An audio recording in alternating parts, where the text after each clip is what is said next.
Semua gunung kayaknya sih pernah saya di semua gunung pernah ngalamin hal-hal seperti itu. Jadi kalau yang terlalu mistis mungkin ya dibilang Salak, Gunung Salak. Cuman kalau Gunung Salak eksistensinya itu lebih luar biasa dibandingin gunung-gunung lain. Assalamualaikum warahmatullahi wabarakatuh. Salam lestari, salam kopi silaturahmi, salam Ampala. Bertemu lagi dengan saya Aden Grembo di channel Ampala Brebes. Pada malam hari ini kita kedatangan seorang narasumber yang menurut saya beliau adalah sosok yang sangat kekinian, sosok tampilan baru di Ampala. Untuk teman-teman subscriber, jangan lupa share, like, dan komen pada video kali ini. Pada malam hari ini kita kedatangan saudara Rizal Bletek. Gimana kabarnya Mas Rizal? Alhamdulillah sehat. Sedang sibuk apa hari ini? Ya biasa Mas, nggak sibuk apa-apa. Kita ngobrol-ngobrol sedikit tentang Mas Bletek ya. Oke siap. Beliau adalah Mas Bletek atau Mas Rizal. Kita lebih akrabnya kita panggil Bletek aja ya. Bletek aja Mas. Ya. Mas Bletek adalah anggota Ampala ya. Sejak kapan sih Mas Bletek bergabung di Ampala? Kira-kira sih ya 2015 sana ya, 2016. 2016. Iya, 5 tahun yang 5 lalu tahunan lah ya. Apa sih alasan Mas Bletek bisa terjun mengikuti aktivitas Ampala, bergabung dengan Ampala, seperti mendaki gunung bersama teman-teman Ampala? Awalnya sih ya biasa iseng-iseng lihat-lihat kayak senior kita pada naik gunung. Ya awalnya sih nggak terlalu tertarik sih ya, karena belum pernah, mungkin belum mendalami dunia alam kayak gitu, mengetahui alam. Ya setelah pertama-tama mencoba mengikuti, coba-coba ikut-ikutan lah, iseng-iseng, malah kayaknya ketagihan gitu. Dan berlanjut sampai sekarang kayak gini. Tapi ya kalau aktivitas sehari sih nggak terlalu terfokus untuk itu, cuman kadang kalau ada event, kalau ada waktu lah ya, waktu yang senggang, bisa naik gunung atau apalah yang berhubungan dengan alam gitu. Untuk Mas Bletek sendiri, gunung mana saja sih yang pernah Mas Bletek daki? Lumayan sih, ada dari Jawa Tengah, Jawa Timur, Sumatera, terus Sulawesi juga udah pernah ya? Alhamdulillah udah pernah sih situ. Gunung yang pertama kali Mas Bletek daki mana itu? Gunung Slamet dong tentunya. Yang waktu itu masih, karena masih pemula, iya, itu yang terjangkau dulu ya, yang deket dulu ya. Deket, terus masih belajaran lah, ikut-ikut yang lebih senior, coba-coba. Ternyata malah sampai sekarang. Iya. Kalau dari sekian banyak gunung yang Mas Bletek daki, entah itu di Pulau Jawa atau di Sumatera dan di Sulawesi, gunung mana sih yang paling berkesan buat Mas Bletek? semuanya kayaknya berkesan sih, mempunyai pengalaman tersendiri-sendiri. Yang paling berkesan lah. Cuma kalau menurut saya yang paling berkesan Gunung Salak sih. Gunung Ya, Salak. Gunung Salak. Kenapa bisa Gunung Salak? Gak tahu ya. Bingung aja sama gunung itu. Ya barangkali punya Hmm. pengalaman yang istimewa lah dari Gunung Salak. Bingungnya gunung itu gini. Setiap gunung kan memiliki keindahan. Ya. Pemandangan indah, apa objek lah yang dituju. Oh, misalnya ke Gunung Slamet pemandangannya indah, sini sampai puncak indah. Sedangkan gunung itu tuh nggak ada sama sekali. Cuma bikin nyandu, bikin ingin ke situ lagi, Ya. Yang istimewa di gunung itu sih kedamaian sih, yang kayaknya belum tentu ditemuin di gunung lain. Kayaknya damai, merasa tentram, sunyi. Beda lah kesannya sama gunung lain, Gunung Salak sendiri gitu loh.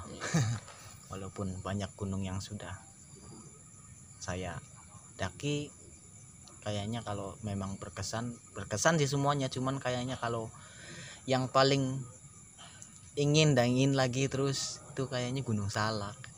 Jadi kalau dari Mas Budi sendiri, Gunung Salak mempunyai kesan tersendiri lah ya. Tersendiri. Sehingga Mas Budi walaupun sudah beberapa kali naik Gunung Salak, kayaknya ingin terus lah mengulang Iya, terus Gunung Salak ya. terus. Karena kayak kedamaiannya kayaknya nggak ditemuin di gunung lain. Ya, ya. Itulah keistimewaan dari Gunung Gunung Salak Salak. menurut versinya Mas Budi ya. Padahal nggak ada pemandangan sama sekali, nggak ada. Hutan semuanya, puncaknya pun hutan. Puncaknya ada 12 ya emang. 12 puncak.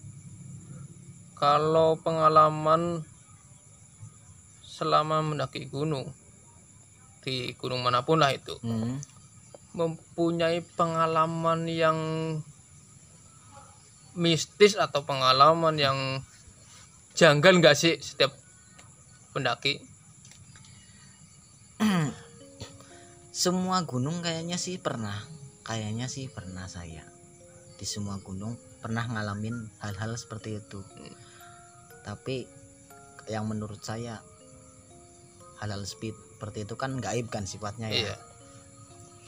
Sifatnya gaib. Jadi kalau yang terlalu mistis mungkin ya dibilang Salak, Misalnya. Gunung Salak. Kalau gunung-gunung lain mungkin tingkat kemistisannya mungkin ya emang sih semua gunung semuanya sih memiliki cerita tersendiri-sendiri ya kan, memiliki sisi mistis tersendiri. Cuman kalau Gunung Salak eksistensinya itu lebih luar biasa dibandingin gunung-gunung lain. Ya, cobalah ceritakan pengalaman terseramnya mungkin di Gunung Salak apa sih? Waktu awal-awal pertama naik Gunung Salak, emang sih awal-awalnya sih agak takut juga ya, karena beredar ke rumor kan, karena Gunung Salak kayak gini. Sebenarnya ya kalau kita masuk, kita mendalami sebenarnya biasa saja. Cuman kalau tingkat mistisnya itu kayaknya lebih dari gunung-gunung lain. Waktu pertama naik situ itu sih rombongan banyak orang, terus pas pulang kan udah kesorean. Jadi udah matahari udah gelap. Jadi yang 4 orang itu ketinggalan di belakang. Cewek 2, cowok 2. Nah, saya 3 orang nyusul dari bawah ke atas, pas nyusul itu kedengaran tuh suara ya orang ketawa gitu, kedengeran. Lah yang anehnya lagi dengar semua orang dengar semua, Semua rombongan dengar mendengar semua. semua. Iya, enggak, yang ini yang nyari, saya kan Iya. nyari 3 orang. Mm-mm. Yang di atas jemput. Iya. Pas udah ketemu, pas turun lagi dengar semua itu ketawa. Harusnya kan biasanya kan satu-satu apa Iya. 2 orang itu semuanya dengar. Ngomong jadi merinding. Makanya kayaknya Gunung Salak dalam hal mistis itu makhluknya mungkin lebih bereksistensi menurut saya sih. Kalau sama orang lain lah yang coba memasuki kawasannya gitu. Biar nggak terlalu horor, minum kue dulu lah. Iya. Monggo.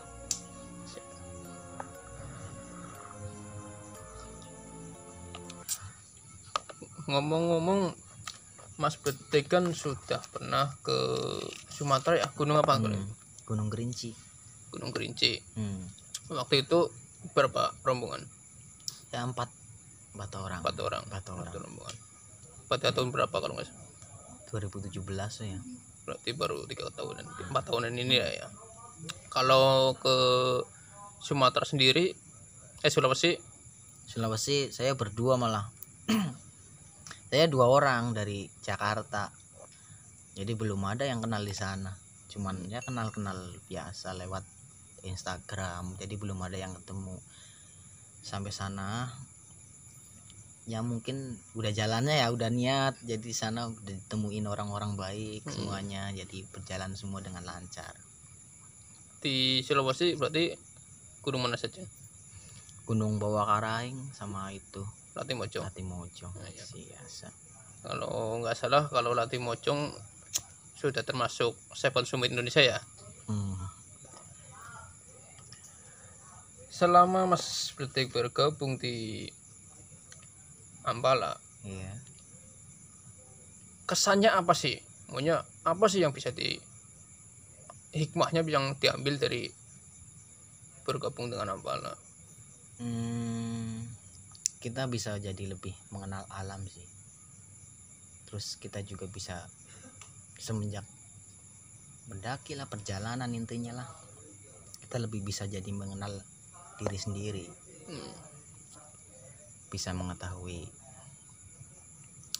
mana yang kiranya baik untuk ke depan atau enggak. Itu kayaknya setelah melalui mendaki macam-macam lah, jadi pengalaman akhirnya bisa lebih mengenal diri sendiri. Iya. Kenapa sih harus Ampala? Padahal kan kelompok pencinta alam, komunitas pencinta alam kan banyak. Kenapa sih Mas Betik lebih memilih bergabung dengan Ampala? Ya karena mengenal dunia pendakian emang dari Ampala sih. Kalau komunitas kan banyak mungkin ya kan, kayak teman-teman saya di Jakarta juga banyak komunitas BPC apa macam-macam. Cuman kalau Ampala Siwa sendiri kan, Ampala ya karena di kampung sendiri ya kan, dekat dari rumah, jadi rombongan orang-orang sendiri semua. Pesan apa yang ingin Mas Betik sampaikan untuk teman-teman Ampala ataupun teman-teman subscriber yang ada di luar sana? Pesannya sih buat yang baru mengenal atau baru ingin mengetahui dunia pendakian seperti itu, pesan saya sih harus lebih dipelajari dulu, jangan asal-asal ikut-ikutan atau apa, soalnya berbahaya juga mas, resikonya. Kadang kan asal pendaki, ada pendaki yang menyepelekan keselamatan, nggak safety gitu. Terus ya intinya harus dipelajari dulu teknik-tekniknya, terus harus mempelajari keamanan juga, harus dipersiapkan dengan matang. Jadi intinya yang belum mengenal, belum tahu tentang safety mendaki gunung, Persiapan. jangan malu lah untuk bertanya ya. Jangan malu untuk bertanya, karena kalau udah di sana udah nggak seperti di dunia kita biasanya lagi, beda. Apapun bisa terjadi. Apapun bisa terjadi. Walaupun kita persiapannya udah mateng, kalau emang lagi nggak diberi jalan yang baik juga apapun bisa terjadi di sana. Tergantung niat kita juga ya. Tergantung niat juga.